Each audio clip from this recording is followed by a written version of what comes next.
falando sobre o dólar, a crise econômica. Marcela Lorenzetto em áudio e vídeo no Jornal da Manhã.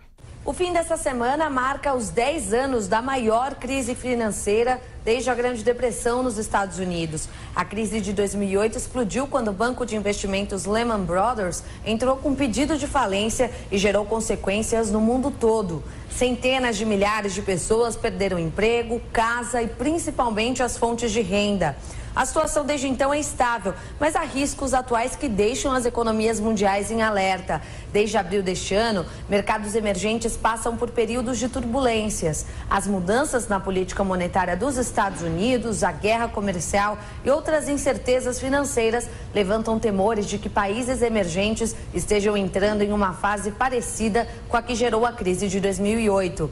De acordo com a economista-chefe da ARX Investimentos, Solange Srur, o mundo apresenta vulnerabilidades importantes. De um lado, os Estados Unidos está crescendo a uma taxa muito acima do resto do mundo, causando um dólar forte e problemas com vários emergentes, como a Argentina, Turquia, Indonésia e mesmo Brasil. De outro lado, existe uma guerra comercial importante sendo travada dos Estados Unidos com o resto do mundo, principalmente com a China.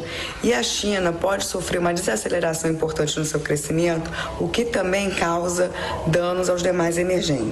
Para a economista Solange Srur, o cenário atual não é igual ao de 2008, mas ela não descarta uma crise parecida. André Perfeito, economista-chefe da Spinelli Corretora, avalia que os reflexos de 10 anos atrás persistem até hoje. Na verdade, o Banco Central norte-americano varreu todas as contradições do sistema para debaixo do tapete da taxa de juros e jogou no futuro, né? Só que cada vez mais estamos chegando no futuro onde ele jogou, né?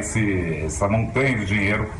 E isso daí, sem dúvida nenhuma, vai gerar um estresse mais para frente. Uma década depois, eu acho que ele só guardou, vamos dizer assim, o dragão no armário, assim, né? Eu acho que ele está ainda ali para querer aparecer se insistir ou se a gente tiver ainda uma situação de juros mais elevados no curto prazo e juros de mais longo prazo, de 10 anos, uma situação um pouco melhor. O economista-chefe do FMI, Maurice Obstfeld, já chegou a dizer que a intensificação das tensões comerciais representam, no curto prazo, a maior ameaça para o crescimento mundial. A quebra do Lehman Brothers é um símbolo dessa época, um símbolo da pior crise americana, que também teve efeitos em outros países, como na Europa, a Grécia, por exemplo. A quebra do banco foi a pior crise desde 1929, com a quebra da Bolsa de Nova York.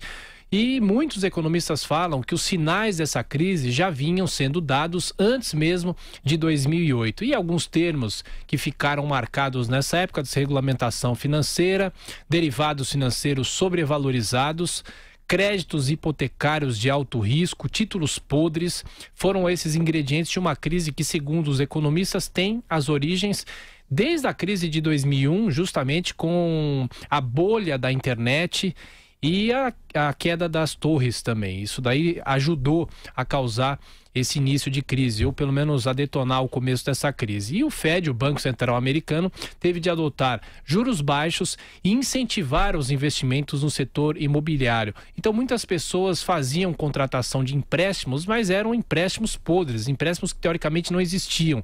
No começo de 2008, os bancos tinham sido intervencionados em resultado da crise que se evidenciava, e em fevereiro, por exemplo, foi nacionalizado um banco britânico. Em março foi resgatado pelas autoridades dos Estados Unidos um banco de investimento que acabou engolido pela JP Morgan.